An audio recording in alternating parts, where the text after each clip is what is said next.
Shmulik Atzmon, good evening and shalom. Good evening, shalom. And welcome to CultureBuzz. It is indeed an honor and a pleasure to interview you just before one of your most splendid creations, the Yiddishpiel, is about to bring about a play. May I ask you, Shmulik, as an accomplished actor, director, what can you tell us about Yiddish in Israel and the role of your theater in the Israeli cultural life? First of all, tonight, in about 40 minutes, we open a new show, a new play, and a very important one, that I would say that if Yiddishpiel would not exist, this play would be never put on the stage, because it's a classical play written by one of our best dramaturgs, Yaakov Gordin, and it's called Gott, Mensch und Teufel, which means in English, God, a person, and the diabolo. It's a kind of... The devil. Yeah, it's a kind of a Yiddish Faust based on this myth.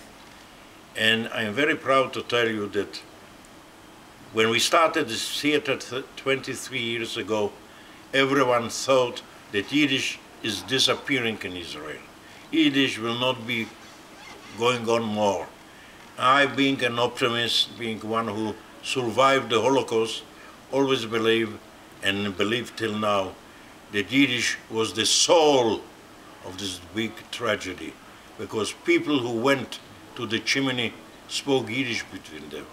They didn't speak other languages. Even those who came with another language had to learn Yiddish to be able to communicate in those times. Therefore, we in Yiddishpiel Theater did about 100 performances during the 23 years that we exist. We have been about 30 international festivals, and our, I would say, our mission is to bring back to Israel and to the world the richness of the Yiddish language and the Yiddish culture. And Yiddish is not only a culture and a language. Yiddish by itself is, how would I put it, it's a civilization, because Yiddish during thousands of years was really the language which people created, not having a country, not having military strength, not having a government, having a soul, having the chokhmah, having the thought. And therefore Yiddish, for me, is the first internet 400 or 500 years ago, because when two Jews met, they had a mutual language, although they were from some different countries. Therefore, it's important that this culture should be put on again and should be revived and strengthened for the benefit of the new Israeli culture. We have to go into the Hebrew culture as a part of our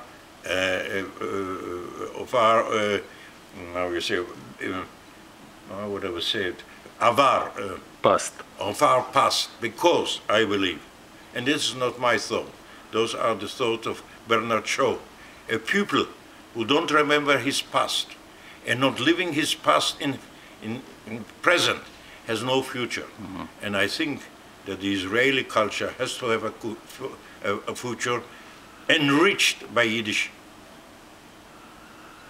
And indeed, we are witnessing, I think, in the last few decades or even more, a revival of the Yiddish language, Yiddish culture, all over the world, not only in Israel. It's not a revival.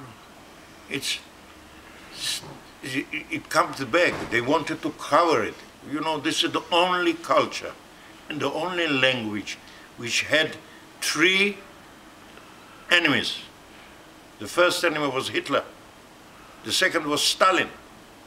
And the third, I must confess, was also the Zionist organization that had a good thought to eliminate Yiddish and to bring back the Hebrew.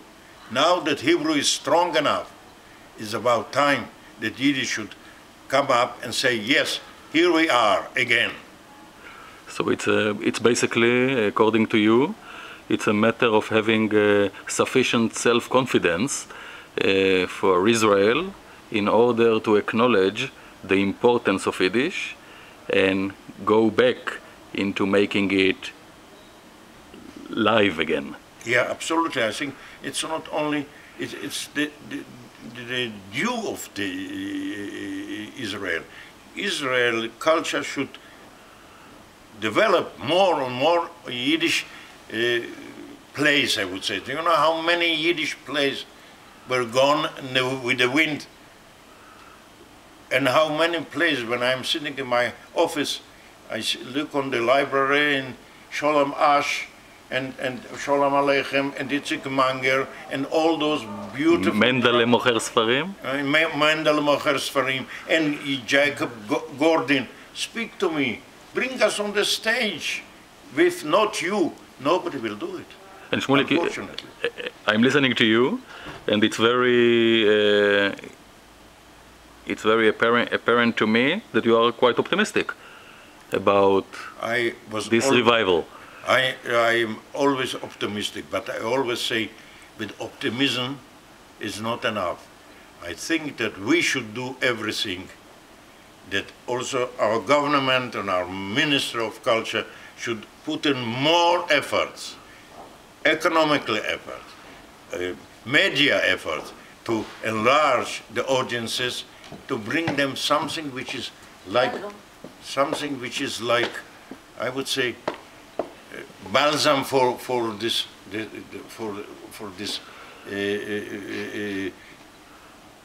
sick, I would say, sick situation. We have to enlarge more efforts to bring it to a better stand.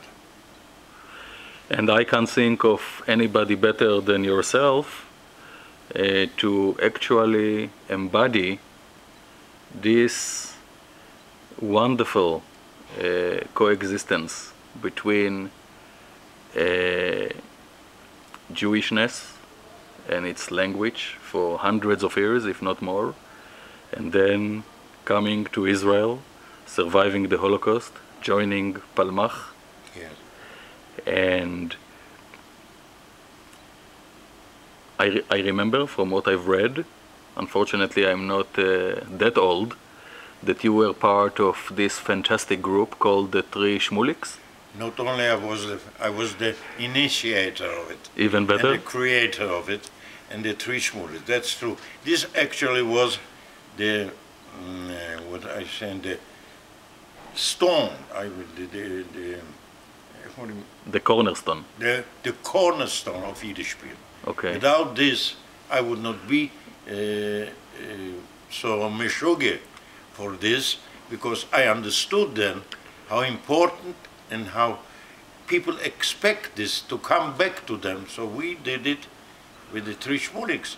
From the Three Shmuliks came up the Yiddish Theater 23 years ago, and I'm happy to acknowledge you that hopefully in 2 years we shall celebrate 25 years of this beautiful, wonderful creation called Yiddishpiel, where we have young people on the stage.